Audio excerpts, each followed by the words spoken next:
Hi guys, for this first DIY we're going to be making this tabletop storage mirror, and for this you are just going to need some sort of tray. I got mine from Target, a round mirror. You're going to need some quick dry glue as well as a hot glue gun, a saw, a wooden dowel, and lastly you are going to need a ruler.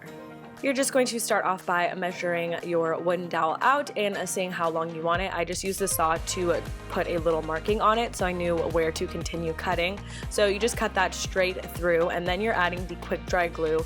And this is going to be good to glue it initially to the tray. It takes about an hour to dry. And then after that I found that it's easiest to take a little Q-tip and clean off the excess.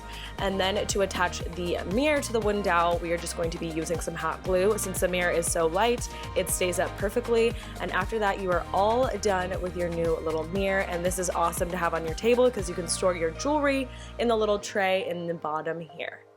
And now moving on to the next DIY, which is inspired by the trend with all the faux plants. So trendy, but I did find that it's actually cheaper to just make your own faux plant. So all of the materials you see here are from the dollar store aside from the pot. I got that on sale at my local craft store, but they do have pots at the dollar store. So you're going to begin by taking your hanging plant. You want to cut around the plastic part and then bend it, and the metal wire inside the plant should break off really simply. So you're going to repeat this same process for all of the strands of your hanging leaves, or you can use regular leaves, whatever kind of plant you are trying to make. The foam ball just fits perfectly in the pot, and then you are just going to puncture in each of the strands of the leaves into that foam ball.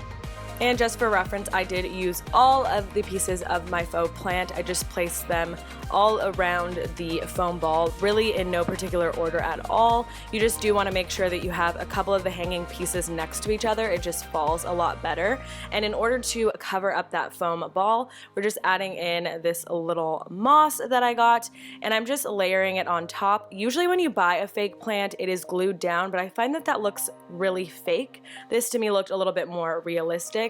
And after that, you are all done with your new faux plant that was under $10 to make, and usually when you buy these they're anywhere from like $20 to $100.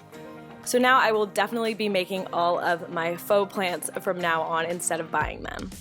This next DIY is super simple. For this, all you are going to need is a plain white pillow cover, some ribbon, fabric fusion glue, and scissors. So I found this perfect vintage ruler looking ribbon, and I just wanted to make a pillow with it. So all I pretty much did was glue down little pieces of it to this pillow cover. However, I did it really messy, and I made sure to not secure the edges, so they almost look like they're peeling off because the pillow's a little bit older, which is going to give it the appearance of being a little bit more vintage. That's just kind of the look that I was going for. So I put them on really scattered and jagged, but again I tried not to glue down all the edges. That way when it dried, again, as you can see here, some of the edges are coming up and it looks a little bit more vintage and worn. I didn't want the pillow to look super new. That was just the vibe I was going for. I hope you guys enjoyed these DIYs. Be sure to subscribe and give this video a thumbs up, and I will see you in my next video. Bye!